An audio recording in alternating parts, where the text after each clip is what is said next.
alternating AC waveform. That is the introduction of the AC waveform. मैंने क्या कहा? So simple. If the value of current or voltage changes continuously or periodically with respect to time, अगर time के साथ current और voltage जो है continuously या पीरियोडिकली चेंज हो रहा है, okay, then that is called alternating current और अल्टरनेटिंग वोल्टेज। ओके, यानी कि in the alternating wave during the half cycle the current और voltage may be either positive और नेगेटिव। ओके, यानी कि आप अगर इसको देखना चाहें अल्टरनेटिंग वोल्टेज को, अल्टरनेटिंग वेव को, ओके, तो हाफ साइकिल के लिए वो पॉजिटिव होगा या नेगेटिव होगा, और फिर अनदर हाफ के लिए जो है, फिर अगर पहले हाफ के लिए पॉजिटिव हुआ तो दूसरे हाफ के लिए नेगेटिव होना चाहिए, फिर पहले हाफ के लिए अगर नेगेटिव हुआ तो दूसरे हाफ के लिए पॉजिटिव होना चाहिए। यहाँ पे पहला हाफ और दूसरा हाफ है क्या, अभी हम लोग जस्ट देखते हैं। यानी कि अगर हम लोग बात करें in the alternative wave during the half cycle, okay, half cycle यानी कि एक साइकिल जो आप देखते हैं, ओके, साइकिल का पहिया जो आप देखते हो simple, okay, half cycle, okay, अगर ड्यूरिंग द हाफ साइकिल जो है, हाफ साइकिल ऊपर भी था, हाफ साइकिल नीचे भी था, तो ये वो या तो पॉजिटिव हो सकता था या तो निगेटिव हो सकता था। ओके, अब इस हाफ साइकिल को आगे बढ़ा दिया, दिस वन, ये पॉजिटिव और ये निगेटिव, ये एक साइकिल हो गया। ये हाफ साइकिल यहाँ से कट के अब यहाँ चला गया। This is alternating wave, okay, AC wave form. Okay, अब अगर ये करंट हुआ तो अल्टरनेटिंग करंट, अगर वोल्टेज हुआ तो अल्टरनेटिंग वोल्टेज। अब मैंने क्या कहा कि during the half cycle current और वोल्टेज या तो पॉजिटिव होगा या तो निगेटिव होगा, है ना।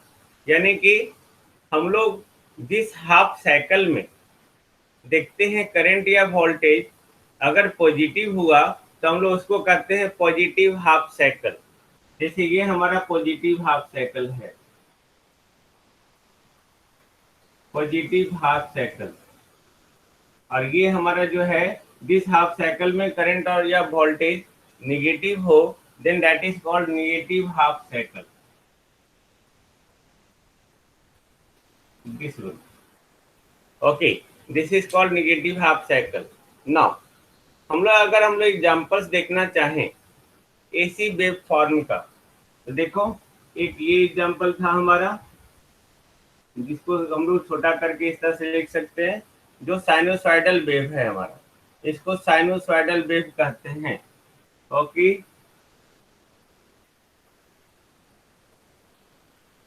ये स्क्वायर वेव हो गया,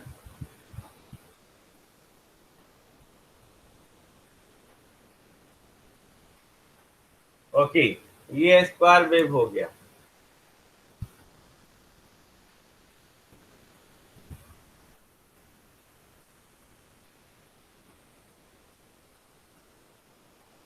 ये ट्रायंगुलर वेव हो गया, है ना, ये ट्रायंगुलर वेव हो गया।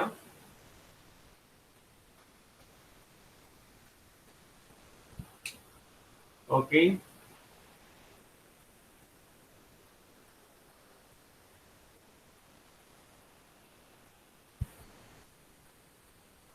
ये सॉटूथ वेव हो गया,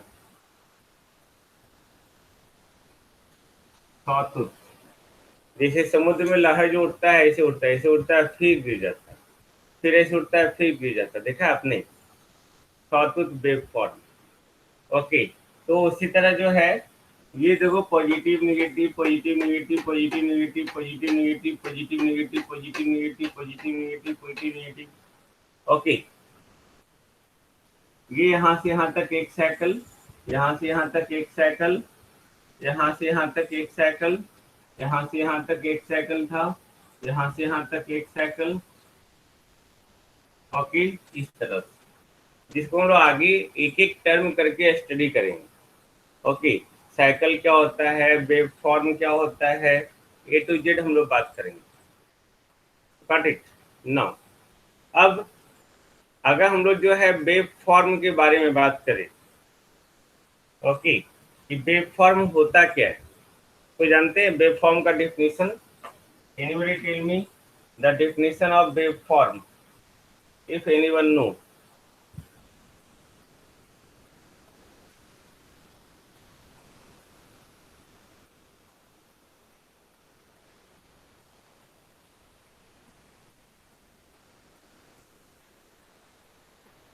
wave means self vibration, okay, और एनीवन?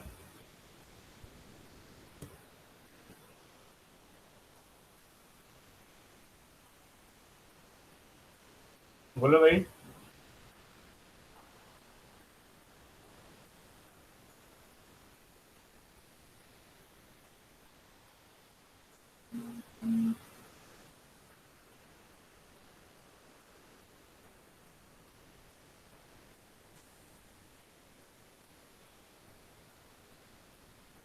कोई नहीं।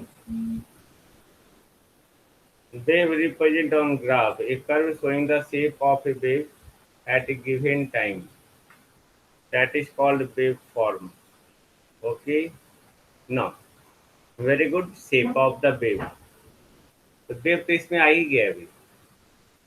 वेव के डिफिनेशन में वेव को ही ले आए अंदर, वेव फॉर्म के डिफिनेशन। चलो वेव कहाँ सही है, वेव आएगा अंदर। ओके, वेव फॉर्म यानी कि वेव का फॉर्म, सबका कहना सही है। देखो ये एक वेव है, ओके, हम लोग साउंड बोल रहे हैं, ये वेव निकल रहा है, कुछ भी है वो आपका सारा चीज वेव है। बट वो वेव का फॉर्म यानी कि फॉर्म मतलब शेप, ओके, आकृति, आकार, the shape of the curve obtained by plotting the all instantaneous value of a periodic function or variable with respect to time known as waveform। Okay, all instantaneous value, जैसे यहाँ देखो, यहाँ पे instantaneous यानी कि सारे इंस्टेंट के corresponding, यहाँ पे इस इंस्टेंट पे, इस इंस्टेंट पे, इस इंस्टेंट पे, सारे इंस्टेंट का जो फॉर्म है, सारा इंस्टेंटेनियस वैल्यू मतलब हट किसी एक पार्टिकुलर इंस्टेंट पे,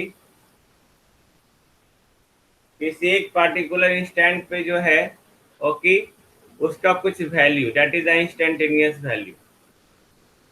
ओके, नाउ हम लोग यहाँ पे जितना भी कोई भी कर्व है हमारा, कोई भी कर्व है इंस्टेंटेनियस, इंस्टेंट, इंस्टेंट यानी किसी एक इंस्टेंट या किसी एक टाइम पे, ओके, उसका वैल्यू क्या होगा?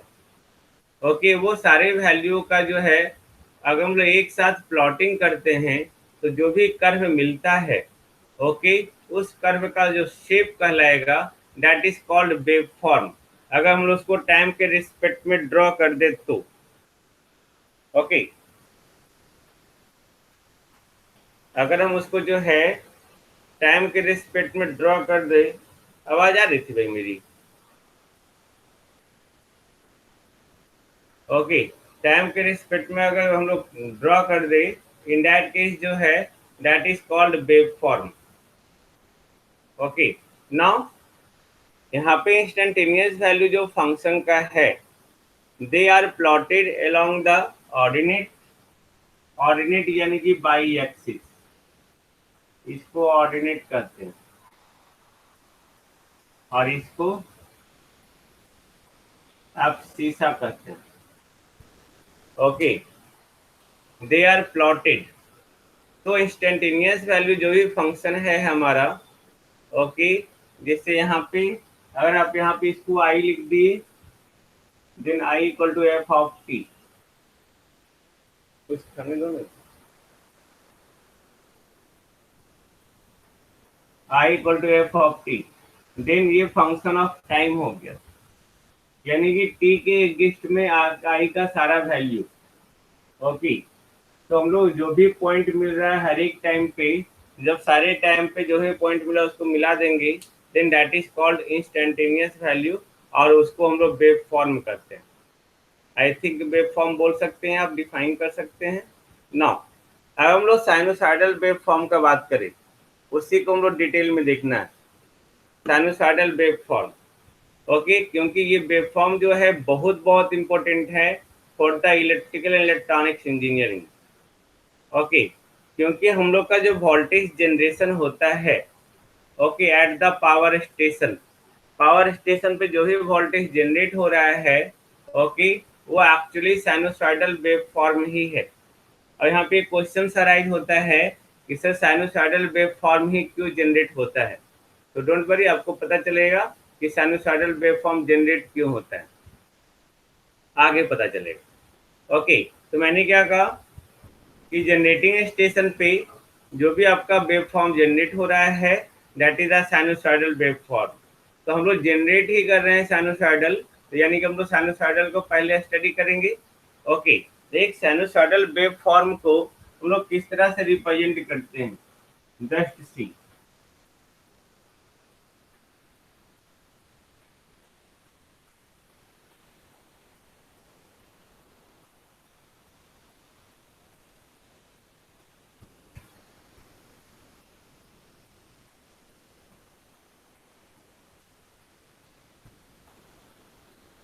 साइनोसाइडल वेव फॉर्म, इसका जो जनरल फॉर्म है ये आपका v equal to V M sine omega T plus five. Got it. ये जनरल फॉर्म है, इसको आप vt भी लिख सकते हैं या v भी लिख सकते हैं। ये general form of sinusoidal wave है। Okay, this one. यहाँ पे ये जो vt है वो टाइम का फंक्शन है, then that is called instantaneous value of the voltage, that is instantaneous voltage. Okay, vm है, that is the maximum voltage, maximum Vm, Vm is the maximum value of the voltage. Omega है, that is called angular frequency. Omega equal to 2 pi f, all of you know 2 pi f angular frequency, and phi is the phase displacement. Phase displacement, अब ये सारा term है क्या, okay, इसको हम लोग just देखेंगे, सो डोंट वरी। ओके, जितने सारा टर्म मैंने बोला, instantaneous, maximum, angular frequency, phase displacement, इसको हम लोग अभी जस्ट देखेंगे। ओके, अब अगर हम लोग इसका वेव फॉर्म ड्रॉ करते हैं जनरल,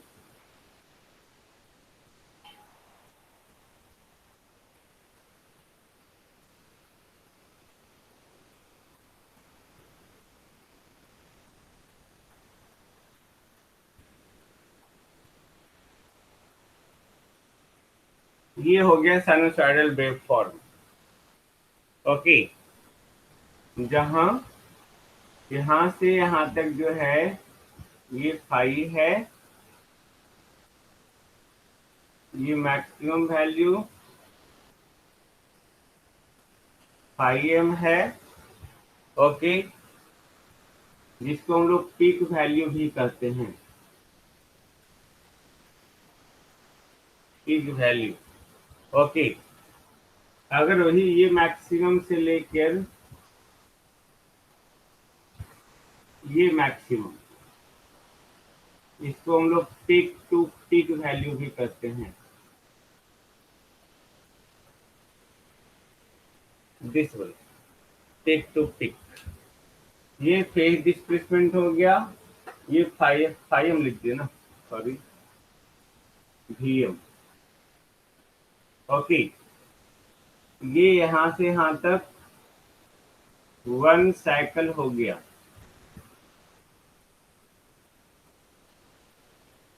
1 साइकिल। ओके, उस साइकिल को कंप्लीट करने में जो टाइम लग रहा है, that is called time period, time period T. Okay, ये हमारा जनरल वेव फॉर्म का जो है बेसिक है। नाउ अब हम लोग एक एक करके इसका स्टडी करेंगे। Now what is called cycle. Okay, cycle क्या है? Anybody tell me? अब देखो ये साइकिल है, यहाँ से यहाँ तक साइकिल, या ये भी जो है आपका यहाँ से यहाँ तक एक साइकिल होगा, यहाँ से यहाँ तक एक साइकिल। साइकिल यानी कि जहां से शुरू हुए वहां पे खत्म हो गया, सब हो सकता है। वेट, ओके, साइकिल जहां से शुरू किया वहां तक खत्म हो गया। Cycle is a chain? No, cycle is not the chain. Okay, cycle, that is each representation one rotation, that is a time period. Each representation of the set of values of a periodic function or sinusoidal quantity in equal interval, यानी कि equal interval में sinusoidal quantity या कोई भी periodic function का, periodic function के सारे value के सेट का रिप्रेजेंटेशन, सारे वैल्यू का जो सेट होगा उसका representation, that is called cycle, equal interval. Okay, ये देखो वेव फॉर्म मैंने बनाया है ना, ये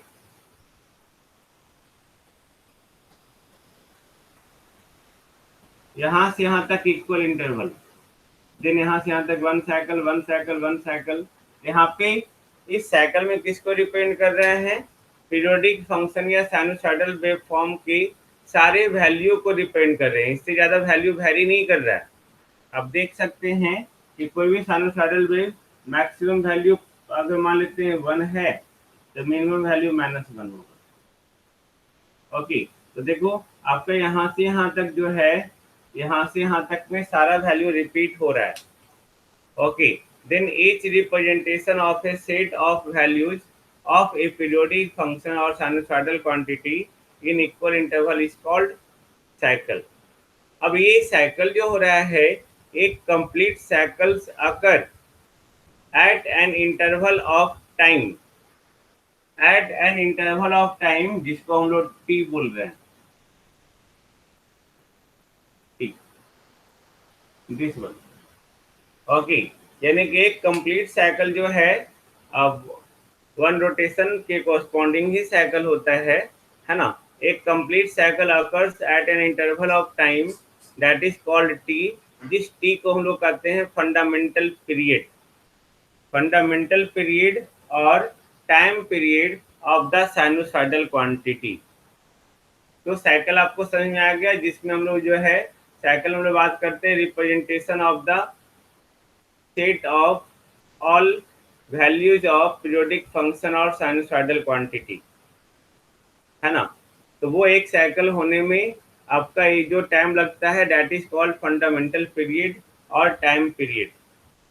ओके, यानी आप सिंपल बोल सकते हैं, तो अगर आपको डिफाइन करना पड़ा एक पीरियड को, वन पीरियड या टाइम पीरियड को, तो हम लोग बोल सकते हैं the duration in second, the duration in second to complete one cycle, यानी कि एक साइकिल को कंप्लीट करने में जो भी टाइम लग रहा है, जो भी सेकंड लग रहा है, okay, that is called one period और time period of the given waveform, जिसको हम लोग यहाँ पे टी से रिप्रेजेंट किए हैं, कैपिटल टी से। Okay, it is represented by T, I think no problem, नहीं ना। नाउ अब अगर हम लोग फ्रीक्वेंसी, यहाँ पे टाइम पीरियड बात कर लिए हम लोग,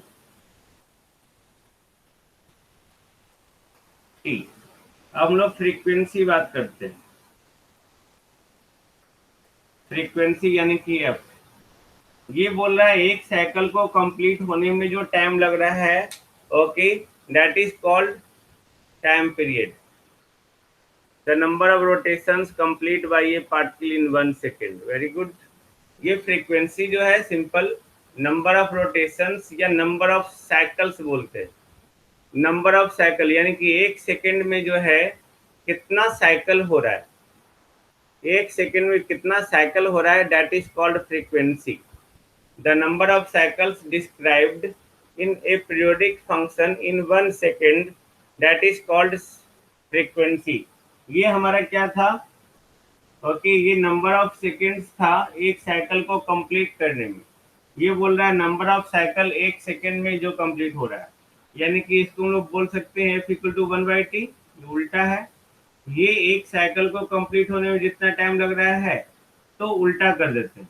ओके कि एक सेकेंड में जो है कितना साइकिल कंप्लीट हो रहा है, दैट इज कॉल्ड फ्रीक्वेंसी, जिसको फ्रीक्वेंसी का यूनिट जो है हमारा हर्ट्ज होता है। ओके, और सीपीएस होता है, साइकिल पर सेकेंड। ओके, फ्रीक्वेंसी का that is linear frequency, not the angular frequency. Okay, India में हम लोग के पास जो फ्रीक्वेंसी है वो 50 हर्ट्ज है। यूएसए में जो फ्रीक्वेंसी है वो 60 हर्ट्ज है। सब देश का अपना अपना फ्रीक्वेंसी है, ये यूके का है और इंडिया का है। अब यहाँ पे फ्रीक्वेंसी जितना ज़्यादा रहता उतना अच्छा रहता, क्यों? आपको आगे बात पता चलेगी ये। बट हमारे यहाँ इंडिया में फ्रीक्वेंसी 50 हर्ट्ज ही है, क्योंकि यहाँ पे ब्रिटिश शासन लगा था और ब्रिटिश में पहले से 50 हर्ट्ज था। लास्ट हम लोग के यहाँ ब्रिटिश शासन ही लगा हुआ है। ओके, तो ब्रिटिश शासन के अंतर्गत जो उनके देश में था वो हमारे देश में लागू की। ओके, अगर अमेरिका शासन करता तो फ्रीक्वेंसी 60 हर्ट्ज होता। Got it? तो यहाँ पे जो है फ्रीक्वेंसी इंडिया का 50 हर्ट्ज हो गया। नौ, अब अगर हम लोग यहाँ बात करें सिंपल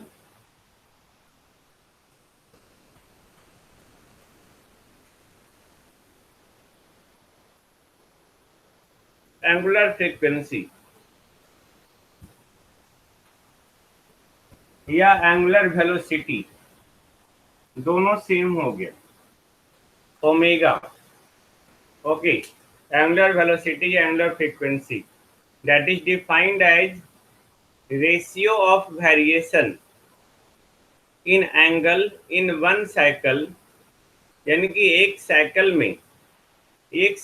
में एंगल में कितना वेरिएशंस आ रहा है और एक साइकिल को कंप्लीट करने में कितना टाइम लग रहा है।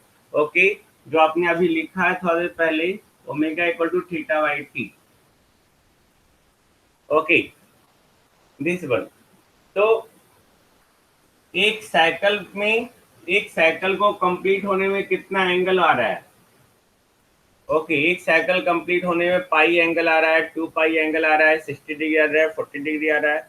ओके, और उस साइकिल को कंप्लीट होने में कितना टाइम लग रहा है, then angle per unit time for the given cycle, that is called angular frequency.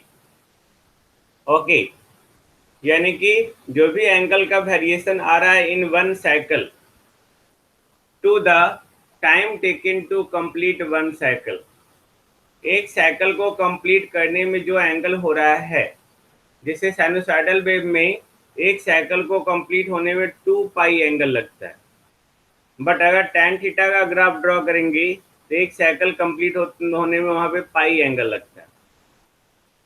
और कोई भी हमारा हो, एक साइकिल को कंप्लीट होने में अगर टी टाइम लग रहा है, T, okay, then that is called time period. तो यहाँ पे ओमेगा हम लोग यहाँ पे लिख सकते हैं ओमेगा इक्वल टू न्यूमरेटर में variation in angle to complete one cycle. तो साइनोसॉइडल वेव के लिए ओके, ये थीटा क्या हो जाएगा? 2 पाई। और इस 2 पाई एंगल को कंप्लीट करने में 2 पाई एक साइकिल है ना, ये देखो एक साइकिल है। ओके, तो यहाँ से आप चले, यहाँ से आप तक आ गए, तो कितना एंगल सबटेंड किए सेंटर पे? 2 पाई। ओके, देन 2 पाई और उसको कंप्लीट करने में जो टाइम लगा वो 2 पाई बाई टी। ये हम लोग वैल्यू निकाले साइनोसॉइडल वेव के लिए, omega equal to 2 pi by T. But ये जो है एक्चुअली कोई भी वेव के लिए एप्लीकेबल है,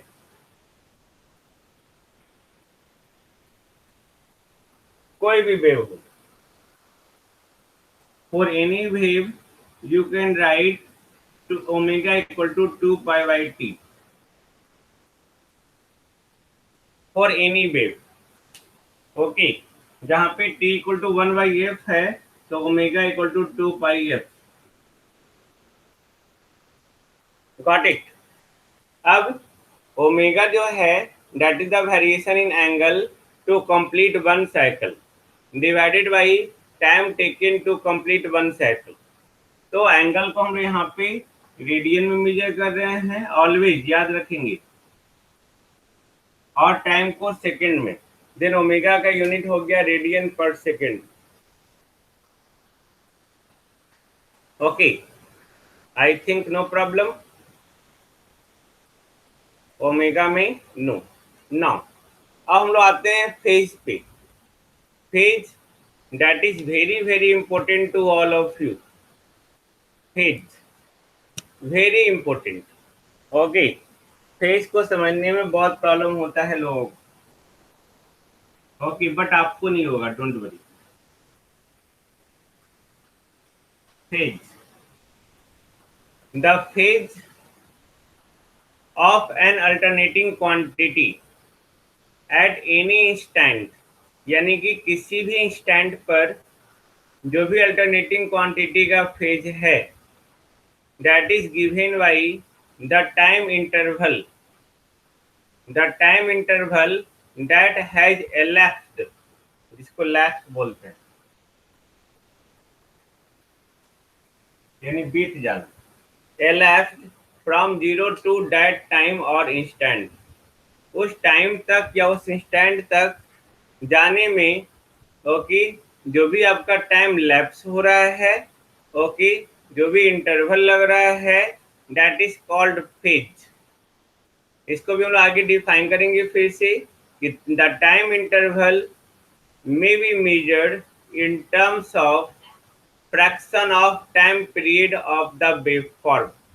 कहीं भी अगर टाइम इंटरवल मेजर करना हो या फेज मेजर करना हो, ओके, तो फाई हमारा क्या हो गया, that is fraction of time t1 by T. ये फाई है हमारा, जीरो से यहाँ तक कितना टाइम एलैप्स हो रहा है, कितना टाइम लग रहा है। अगर ये t1 इंस्टेंट है हमारा, t1, ओके, तो ये t1 divided by t, that is called angle. Angle that is phase. Phase को हम लोग हमेशा एंगल के रूप में ही लिखते हैं, है ना। यहाँ पे फेज को हम लोग हमेशा एंगल के रूप में लिखते हैं। यहाँ पे जो t1 है, t1 यहाँ से यहाँ तक कितना टाइम लैप्स हुआ, या आप इसको इस तरह से भी दिखा सकते हैं,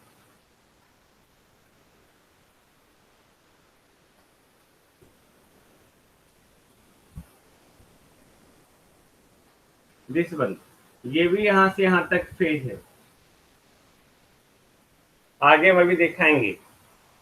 ओके, तो मैंने क्या कहा, phase that is phi equal to t1 by t, where t1 is the time lapse from zero to that instant, यानी कि जीरो से उस इंस्टेंट तक आने में जो टाइम लग रहा है, दैट इज कॉल्ड फेज। अब वही अगर हम लोग फेज डिफरेंस बात करें, ओके, फेज डिफरेंस, अभी इसको फिर से समराइज करेंगे फेज डिफरेंस को, डोंट वरी। ओके, अगर हम लोग फेज डिफरेंस बात करें, देन फेज डिफरेंस सबसे पहले याद रखिएगा, phase difference is used to compare the two periodic function at the same frequency. आपके नोट्स में अंडरलाइन किया होगा या स्टार मार्क्स लगा होगा इस पॉइंट पे, यानी कि फेज डिफरेंस को जो हम लोग यूटिलाइज कर रहे हैं, okay, that is just only used to compare the two periodic function.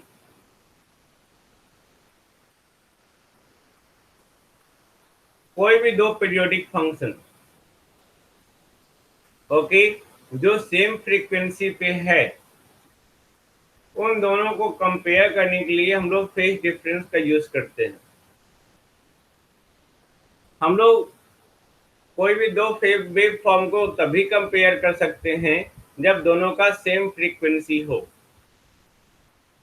जिससे अगर आपको कंपेयर करने के लिए बोले बाइक को और एरोप्लेन को, क्या आप कंपेयर कर पाएंगे? Tell me. नहीं, बट दो बाइक जो डिफरेंट स्पीड से मूव कर रहा है, okay, on one road, okay, और उसका साइकिल पर सेकंड सेम है, यानी फ्रीक्वेंसी सेम है, तब आप उसको कंपेयर कर सकते हैं। उसी तरह यहाँ पे कोई भी दो वेव फॉर्म जिसका ओमेगा सेम हो, यानी कि फ्रीक्वेंसी सेम हो, तभी उन दोनों को कंपेयर आप कर सकते हैं, अदरवाइज कंपेयर नहीं कर सकते। और कंपेयर करने के लिए आपके पास फेज डिफरेंस नाम का टर्म है। नाउ फेज डिफरेंस होता क्या है? Phase difference between two periodic function have same frequency, okay, have same frequency is defined as the difference in phase between two periodic functions at any instant of time। मैंने क्या बोला? कोई भी दो periodic function के बीच में, कोई भी दो पीरियोडिक फंक्शन जिसका फ्रीक्वेंसी सेम हो, ओके, कोई भी दो पीरियोडिक फंक्शन जिसका फ्रीक्वेंसी सेम हो, उसके बीच का जो फेज डिफरेंस होगा, ओके, वो हम लोग देते हैं just by the difference in phase between two periodic function at any instant of time। यानी ये टाइम का कोई भी इंस्टेंट ले लीजिए, टाइम का कोई भी इंस्टेंट ले लीजिए, ओके, उस इंस्टेंट पर दो पीरियोडिक फंक्शन के बीच में जो डिफरेंस होगा, okay, that is called phase difference. Okay, ये अभी हम लोग जब वेव फॉर्म बनाएंगे तो ये आपको क्लियर हो जाएगा। ओके, जो भी हम लोग वेव फॉर्म बना रहे हैं वो आपको क्लियर हो जाएगा, डोंट वरी। नाउ सपोज ऐसे आगे इंस्टेंटेनियसली देखेंगे, अगर आप v equal to V M sine omega T plus phi one, V one कर देते हैं, and V two equal to V M one V M two sine omega T plus phi two. Got it? ये देखो, maximum value different है, phase भी different है, instantaneous value भी different है, बट फ्रीक्वेंसी सेम है। अगर फ्रीक्वेंसी सेम है तब आप उन दोनों को कंपेयर कर सकते हैं, तब आप जो है उन दोनों के बीच में फेज डिफरेंस फाइंड आउट कर सकते हैं, अदरवाइज पॉसिबल नहीं। ओके, तो यहाँ पे फेज डिफरेंस अगर देखा जाए, then phi equal to phi two minus phi one mod. यहाँ फेज डिफरेंस का सिर्फ मैग्नीट्यूड फाइंड आउट करना है तो ओके। अगर मान लेते ये भी दिया हुआ है और ये आई दिया हुआ है,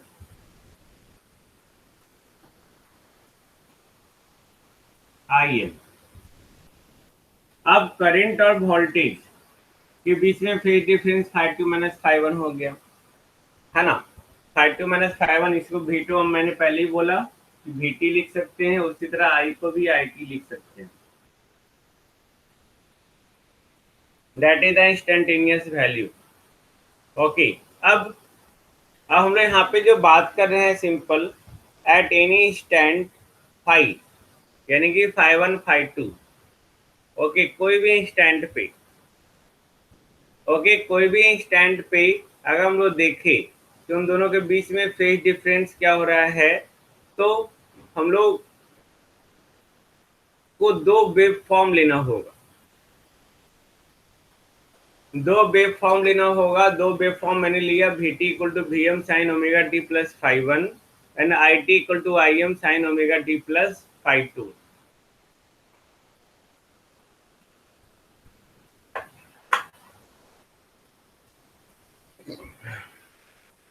जस्ट सी,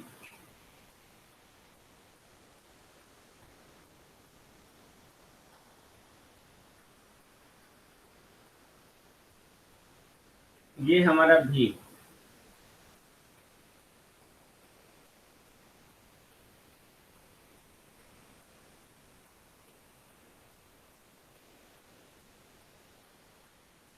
ये हमारा आई, ओके, ये देखो ये phi 1 है और ये phi 2। तो phi 2 माइनस phi 1 जो होगा वो फेज डिफरेंस हो गया। Okay, phi 2 minus phi 1। अब अगर इन दोनों वेव का साइकिल सेम है तब तो फ्रीक्वेंसी सेम होगा ना, यानी कि टाइम पीरियड सेम है, फ्रीक्वेंसी सेम है, यानी कि साइकिल सेम यानी कि दोनों को हम लोग एक साथ ड्रॉ कर सकते हैं, है ना। दोनों को एक साथ ड्रॉ करके हम लोग कंपेयर कर सकते हैं। ओके, तो हम लोग इसके लिए जो है दो केस कंसीडर करते हैं। ध्यान से देखिएगा, अब अच्छे से समझ में आएगा। ओके, इसके लिए हम लोग दो केस कंसीडर करते हैं। Okay, just to compare the two periodic functions. Okay, first same phase और in phase. Okay, same phase में होना या इन फेज होना। सेम फेज यानी कि इन फेज यानी कि उन दोनों के बीच में कोई भी फेज डिफरेंस नहीं होना। सेम फेज मतलब ये हुआ ना, सेम फेज यानी कि ये भी फाई और ये भी फाई, तो फेज डिफरेंस कितना, 0। ओके, उसी को हम लोग इन फेज कहते हैं। तो सेम फेज और इन फेज कहने का मतलब क्या है, if the given two wave form passes their maximum value at the same instant, then the phase difference between two periodic functions is zero. Okay, or two waveform is zero. Okay, बशर्ते कि उन दोनों wave का जो है आपका frequency क्या होना चाहिए, सेम होना चाहिए। ओके, लाइक अगर हम लोग यहाँ पे बात करें, लाइक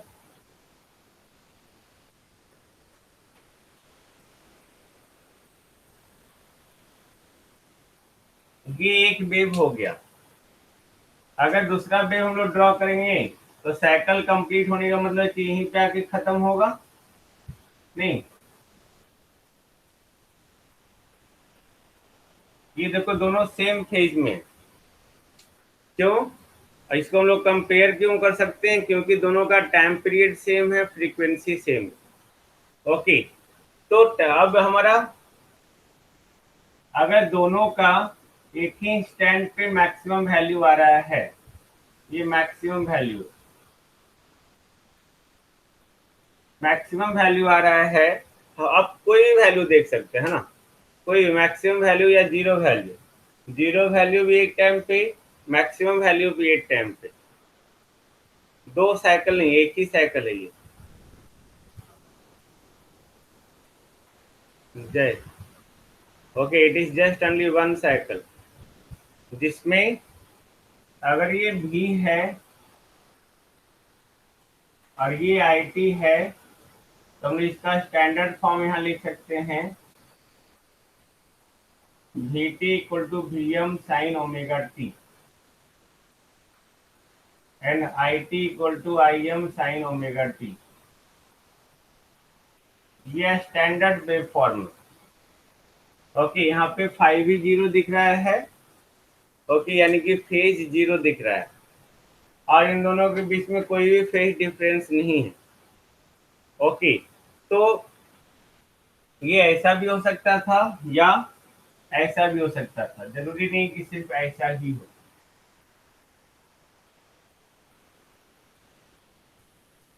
ऐसा भी हो सकता था। इन दोनों में भी मैक्सिमम वैल्यू सेम ही स्टैंड पे आ रहा है, बट इसका इक्वेशन क्या हो जाएगा, +5 +5, इसका इक्वेशन ये 5 यहाँ से यहाँ तक। Okay, this one, then I think no problem to understand the same phase। Same phase यानी कि अगर दोनों का मैक्सिमम वैल्यू एक ही स्टैंड पे आ रहा है, okay, then that is called same phase और इन फेज। अब केस टू बात करते हैं, ये पूरे इलेक्ट्रॉनिक्स में, इलेक्ट्रिकल इंजीनियरिंग में सब जगह आपको काम देगा।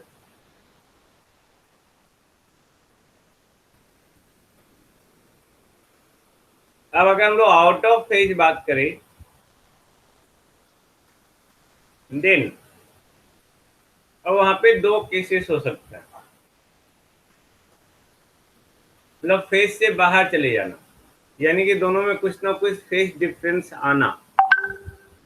Okay, if the two wave forms don't pass through their maximum value at the same instant, ये सेम इंस्टेंट पे मैक्सिमम वैल्यू पास कर रहा था। अब अगर सेम इंस्टेंट पे मैक्सिमम वैल्यू पास नहीं हो रहा है, okay, then that is called कि दोनों जो आपका वेव फॉर्म है is out of phase. Okay, if the two waveforms don't pass through their maximum value at the same instant, okay, same instant, यानी कि when the maximum value of two periodic function or sinusoidal quantity do not occur simultaneously, एक साथ दोनों का maximum नहीं आ रहा है, then these two waveforms are in out of phase, वो आउट ऑफ फेज है। ओके, यानी कि अब इसको समझने के लिए हम लोग फिर से इसका दो सब केस लेते हैं। अब जब मैक्सिमम वैल्यू नहीं आ रहा है एक साथ, तो किसी का पहले किसी का बाद में आएगा। जब मैक्सिमम वैल्यू नहीं आ रहा तो किसी का पहले किसी का बाद में आएगा, तो जिसका पहले आएगा वो लीड कर रहा है और जिसका बाद में आएगा वो लैग कर रहा है। ये बोलता है India leads the Pakistan by 2 wickets. Okay, जिसका पहले आ रहा है मैक्सिमम वैल्यू वो लीड करेगा, यानी कि पहले ही मैक्सिमम आ गया, लीड कर रहा है। ओके, या जिसका बाद में आया उसको लैग करना बोलते हैं। तो यहाँ पे अब लीड और लैग का कंसेप्ट आएगा, that is very important. Okay, अब हम यहाँ पे दो केस बात कर रहे हैं, लैग इन फेज और lead in phase. Okay, now अब कोई भी पीरियोडिक फंक्शन दिया हुआ है, ओके, कोई भी पीरियोडिक फंक्शन दिया हुआ है या साइनसॉइडल क्वांटिटी दिया हुआ है और उसका मैक्सिमम वैल्यू अगर बाद में आ रहा है, लैग बाद में आ रहा है यानी कि पीछे आ रहा है, then that is called lagging, lagging in phase. Okay, lagging phase बोल सकते हैं। ओके, यानी कि कुछ एंगल बाद आ रहा है, कुछ टाइम के बाद आ रहा है। लीड मतलब इंक्रीज, लैग मतलब डिक्रीज नहीं, लीड मतलब पहले, लैग मतलब बाद में, इंक्रीज डिक्रीज नहीं। ओके, यानी कि कुछ एंगल पहले अगर उसका मैक्सिमम वैल्यू आ रहा है, लाइक दैट,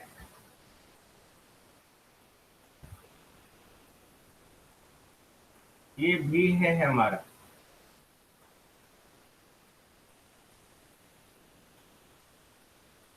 ये आई है। देखो आई का मैक्सिमम पहले आ रहा है या भी का,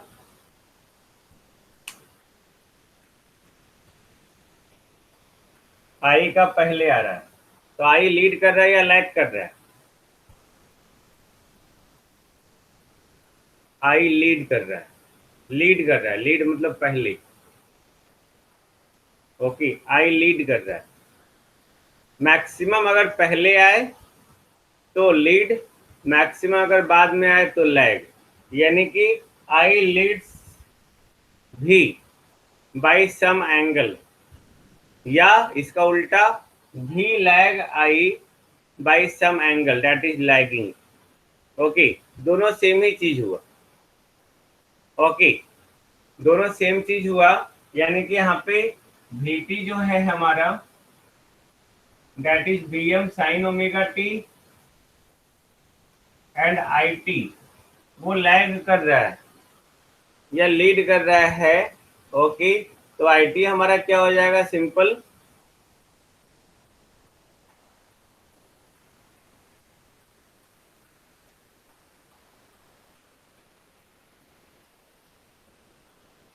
Im sign omega T minus 5,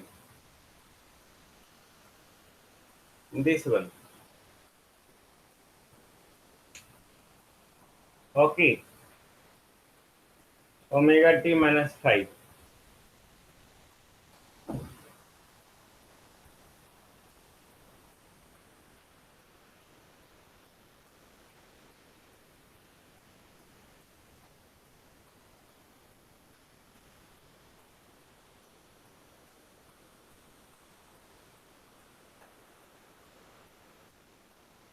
इसको आप इस तरह से भी सजा सकते हैं, ये भी है। ओके, ये आई है, तो यहाँ पे आई जो है और ये भी है, तो आई लीड कर रहा है भी से by some angle,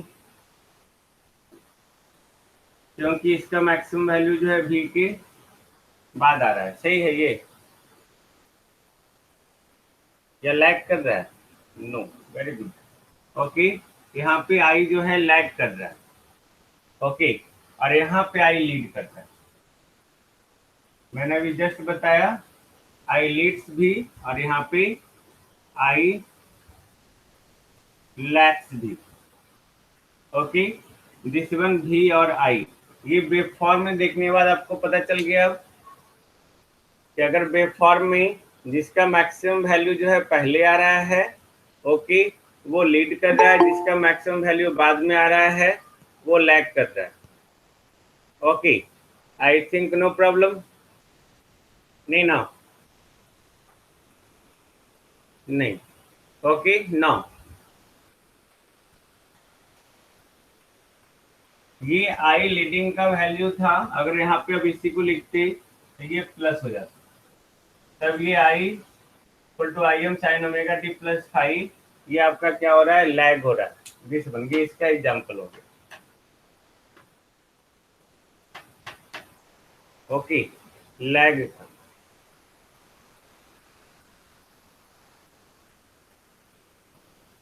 okay, I think no problem,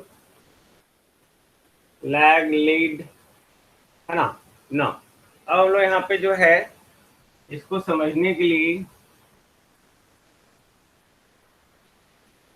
हम लोग दो डिफरेंट वेव लिए। ओके, ये φ2, ये φ1, तो फेज डिफरेंस जो होगा वो φ2 - φ1 होगा।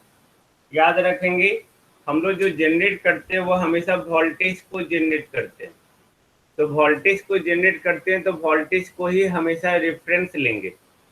ओके, कोई कोई टीचर बताते हैं भी लैग्स आई, भी लीड्स आई, नहीं, तो उसको हम लोग मैथमेटिकली बोल सकते हैं कि ये सही है, बट फिजिकली जो है हमारा सही सिर्फ करंट ही लैग और लीड कर सकता।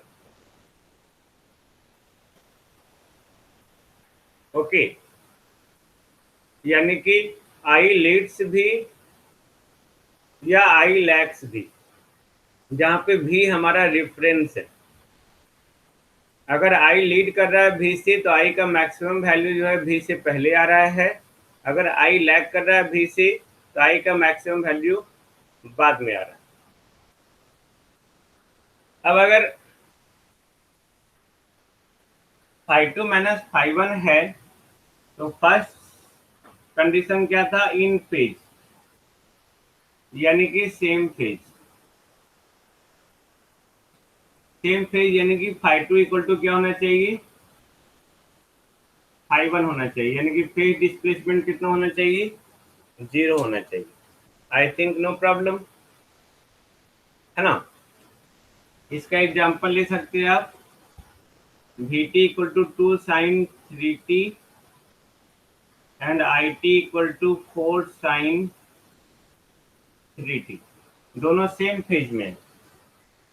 ओके, सेम फेज में है। Okay, phase difference 0। Lag, lag यानी कि आपका लैग करना या लीड करना। ओके, लैग करना, लीड करना, लैग करना यानी कि फाई निगेटिव आना चाहिए। ओके, यानी कि φ2 जो है वो φ1 से छोटा होना चाहिए। ओके, φ2 φ1 से छोटा होना चाहिए। लाइक अगर हम इसी में एग्जांपल दी, इसमें ऐड करके 2sin3t, है ना। φ1 लिए हम लोग Vt के लिए और φ2 ये लिए 2sin3t प्लस π/2, इसको लिख दिए π/4। यहाँ पे φ1 कितना है π/2, यहाँ पे φ2 कितना है π/4, तो φ2 माइनस φ1 यानी कि π/4 minus π/2 equal to minus π/4, that is less than 0। Okay, यानी कि π/4 एंगल से ये लैग कर रहा है, कौन, आई लैग्स भी by an angle π/4। Minus sine यही इंडिकेट कर रहा है, माइनस साइन ये इंडिकेट कर रहा है ओके कि आई जो है भी से लैग कर रहा है π/4 से।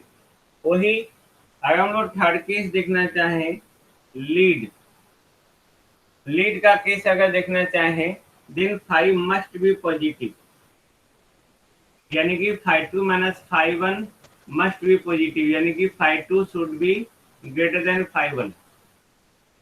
Got it. तो 5 पॉजिटिव होना चाहिए।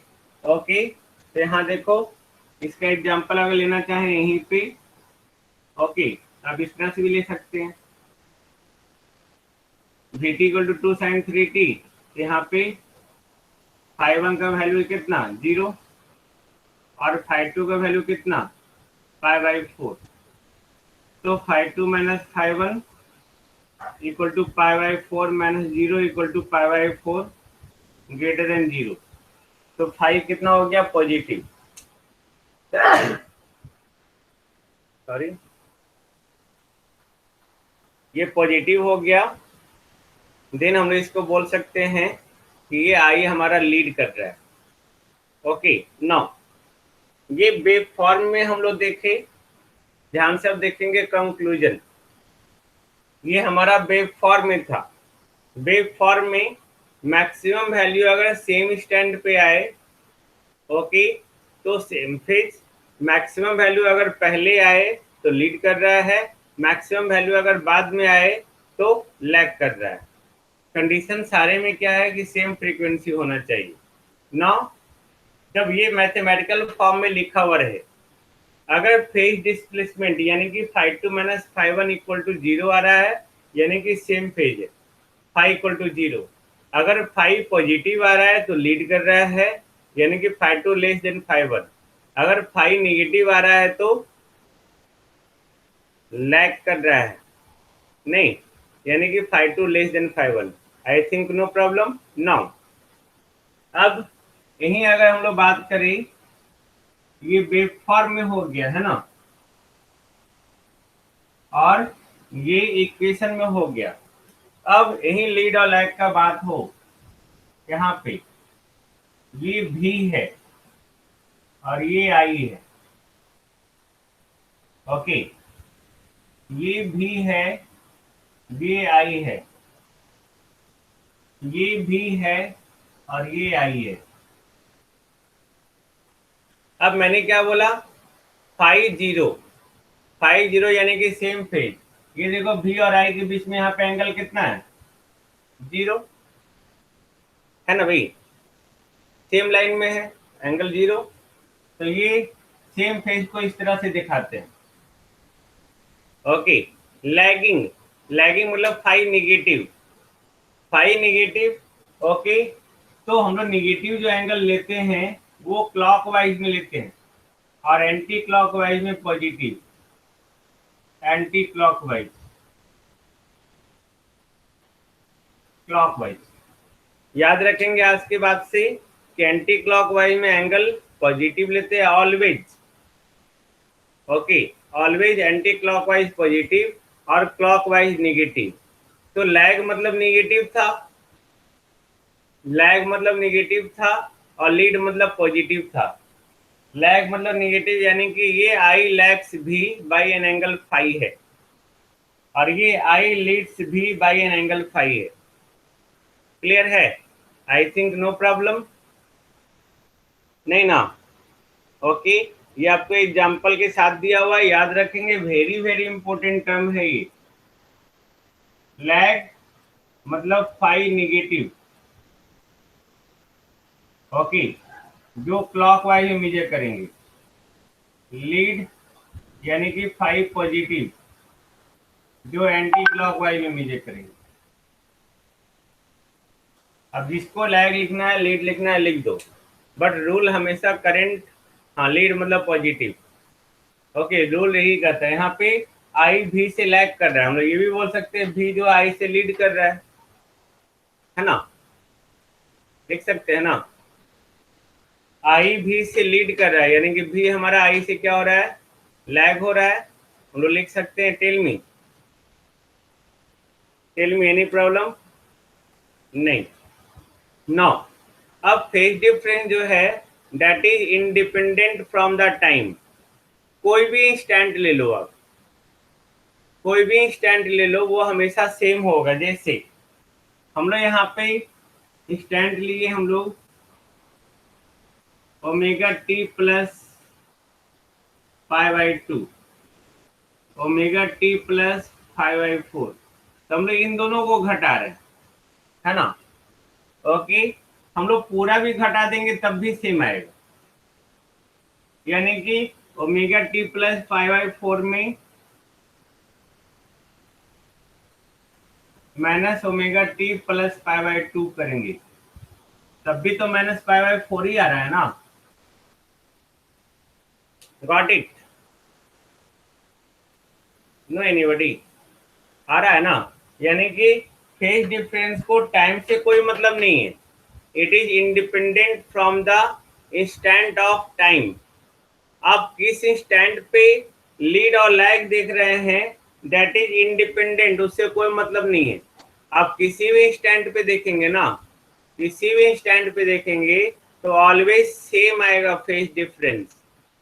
That is very important objective question regarding the phase difference, okay. I think no problem regarding the phase, no. Notes को स्टडी करेंगे अच्छे से, कहीं कहीं मिस्टेक होगा लिखा हुआ में तो आप हमसे पूछ लीजिएगा, है ना। नोट से दूसरे का, मेरा नहीं है, ओके। नाउ अब यहाँ पे बात कर रहे हैं पीक वैल्यू का। पीक वैल्यू पेज हमारा समाप्त हो गया, है ना, जिसको और हम लोग डिस्कस करेंगे आगे, डोंट वरी।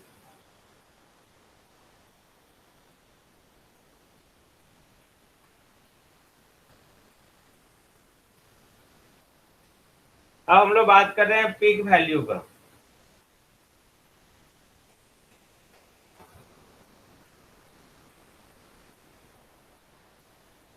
पीक वैल्यू यानी कि मैक्सिमम वैल्यू, यानी कि amplitude. Then the maximum magnitude of the instantaneous value is given as its peak value, या हम लोग इसको बोल सकते हैं, it may also be defined as the maximum displacement of any quantity with respect to their reference। ध्यान से देखेंगे, ये हमारा रेफरेंस है, इससे मैक्सिमम डिस्प्लेसमेंट ही है ना, इससे ज्यादा मैक्सिमम डिस्प्लेसमेंट है, यही है ना भाई, okay. Then that is called amplitude और पीक वैल्यू। या ये देखो, ये यहाँ से यहाँ तक पॉजिटिव में, यहाँ से यहाँ तक सारे इंस्टेंटेनियस वैल्यू को देख लो, मैक्सिमम कौन सा है, सिर्फ ये, तो इसको हम लोग क्या बोलेंगे, पीक वैल्यू, यानी कि the maximum magnitude of the instantaneous value is called peak value, okay. एक बार पॉजिटिव हाफ में मैक्सिमम आएगा, एक बार निगेटिव हाफ में मैक्सिमम आएगा, ओके, बट दोनों का मैग्नीट्यूड ऑलवेज बराबर होगा, ओके, मैग्नीट्यूड बराबर होगा, okay, that is called amplitude.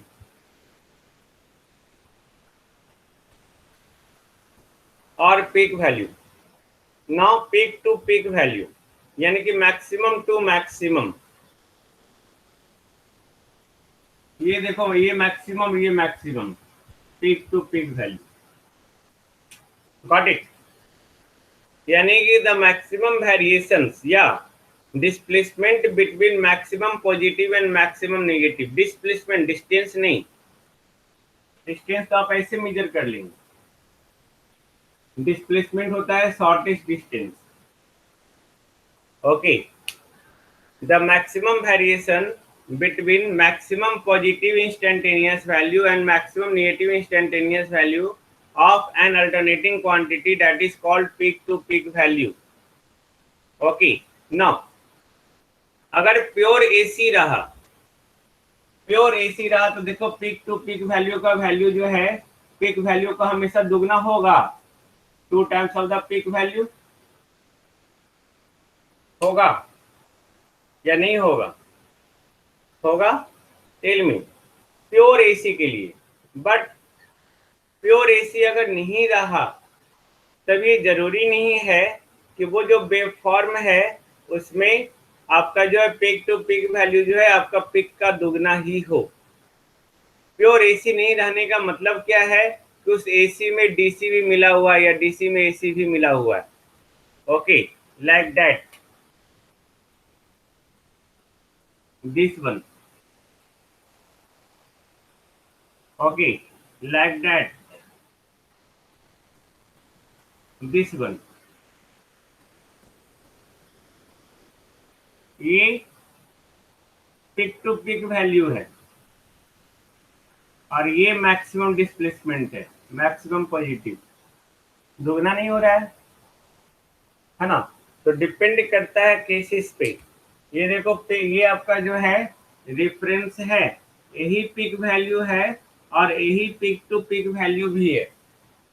But ये प्योर साइनोसॉइडल नहीं है, ना ही ये प्योर साइनोसॉइडल है, ना ही ये प्योर साइनोसॉइडल है, लेकिन अल्टरनेटिंग है। ओके, यानी कि इसमें एसी मिला हुआ है, जिसको आप आगे जाके देखेंगे। अब यहाँ पे आपका डीसी का कंसेप्ट फेल हो गया। डीसी कहता है कि प्योर मैग्नीट्यूड, उसका मैग्नीट्यूड कांस्टेंट होना चाहिए विथ रिस्पेक्ट टू टाइम और डायरेक्शन चेंज नहीं होना चाहिए। और एसी का डिफिनीशन भी फेल हो गया। एसी कहता है कि उसका मैग्नीट्यूड जो है वैरी करना चाहिए टाइम के रिस्पेक्ट में और उसका डायरेक्शन चेंज होना चाहिए। देखो यहाँ डायरेक्शन चेंज नहीं हो रहा, हमेशा पॉजिटिव ही है, बट इसमें अल्टरनेटिंग क्वांटिटी है। इसका मतलब ये नहीं कि ये प्योर अल्टरनेटिंग है, प्योर एसी है। इसका मतलब ये है कि इस डीसी में एसी मिला हुआ है, ये है ही डीसी, क्योंकि डायरेक्शन हमारा सेम है तो है डीसी, लेकिन इसमें एसी मिला हुआ है। ओके, तो इस कंडीशन में जो है पिक टू पिक वैल्यू जो है वो मैक्सिमम वैल्यू का दोगुना कभी नहीं होगा। Okay, I think no problem. Okay, now अगर आप इंस्टेंटेनियस वैल्यू को देखना चाहें, देन इंस्टेंटेनियस वैल्यू यानी कि किसी भी टाइम के किसी भी इंस्टेंट पे जो भी मैग्नीट्यूड आ रहा है that is instantaneous value. Okay, जो भी मैग्नीट्यूड आ रहा है, ये हम लोग इसको नेक्स्ट क्लास में करेंगे ना, इंस्टेंटेनियस, आरएमएस, एवरेज, ये सब नेक्स्ट क्लास में करेंगे। इसको रहने दो।